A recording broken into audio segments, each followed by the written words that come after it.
talk button. Thank you. Thank you, Chairman Matos, and thank you, Mr. Connolly, for conducting this hearing.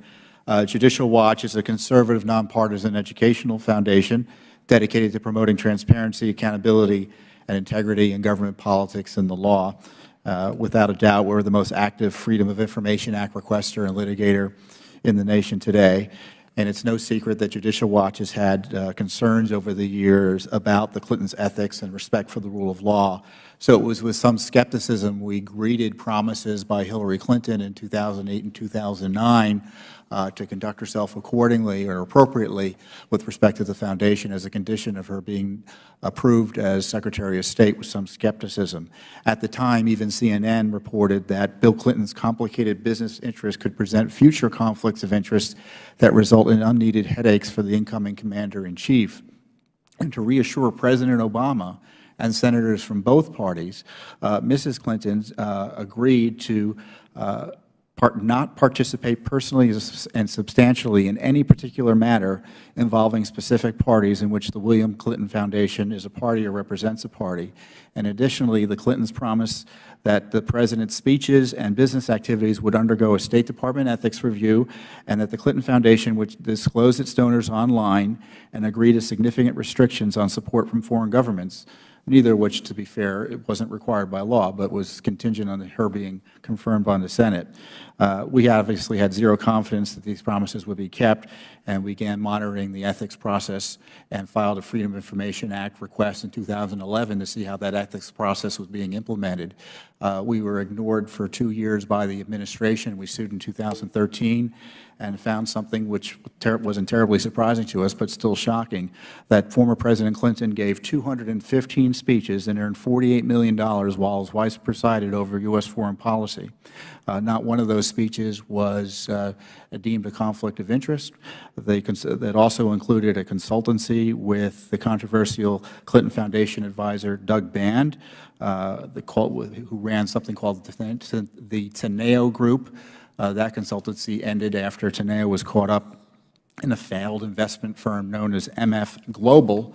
State Department legal advisors approved Bill Clinton's speeches in China, in Russia, Saudi Arabia, Egypt, the UAE, Panama, Turkey, Taiwan, India, the Cayman Islands, and other countries.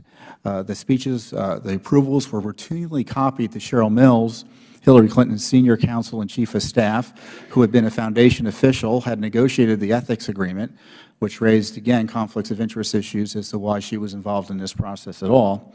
The documents also show that Mr. Clinton received a staggering sums from Saudi benefactors, specifically between $18 million and $50 million were raised from the Saudis during this time period. While Mrs. Clinton served as Secretary of State, Bill Clinton gave 2 speeches in Saudi Arabia, earning a total of $600,000. He spoke at the Global Business Forum in Riyadh, founded by the Saudi Investment Authority and sponsored by the Dabag Group, a commercial colossus with close ties to the Saudi family. He received $300,000 for that speech. There was one deal that was turned aside, but the exception in many ways proves the rule that this ethics process was no more than a rubber stamp to allow Bill Clinton to raise money from foreign corporations, mostly controlled or too often controlled by foreign governments. Specifically also, the documents show that he was approved to speak to something called Renaissance Capital, which is a Russian government-linked firm that it turns out later was connected to the Uranium One issue. Again, approved without comment by the so-called ethics process in the State Department. And then we found the Clinton email server. Judicial Watch litigation, to sum up, found the Clinton email server. Our Freedom of Information Act requests and lawsuits forced the State Department to admit they had all these emails they weren't telling anyone about. And also, another employee of the State Department who was participating in this server was Yuma Abedin, who, according to testimony she gave to Judicial Watch, needed it to conduct the Clintons' personal and family business.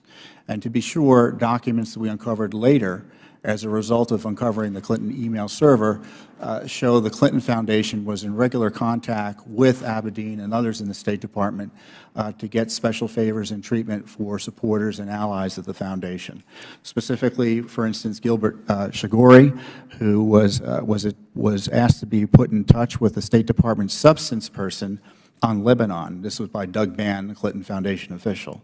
Ban notes that Shigori is a key guy there, Lebanon, and to us, and insists that Abedin call Ambassador Jeffrey Feltman to connect them to Shigori.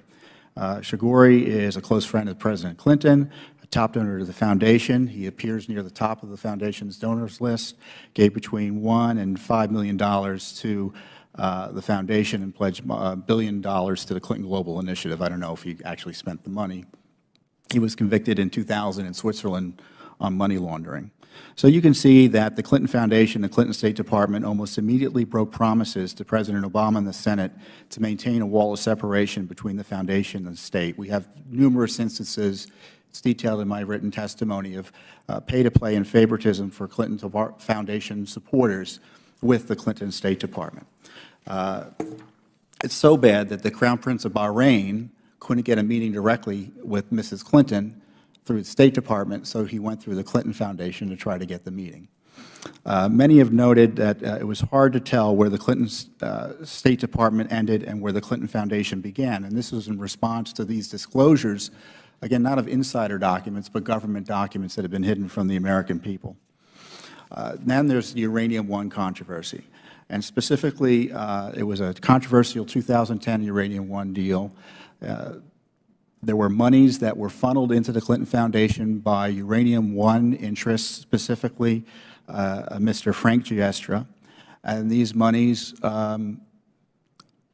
were hidden from the American people. The Foundation promised to disclose these monies in, as I said, this earlier agreement.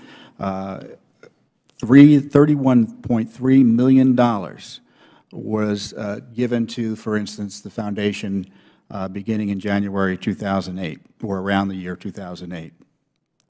We have the new documents, the document of the Renaissance Capital, $500,000, which is just the tip of the iceberg.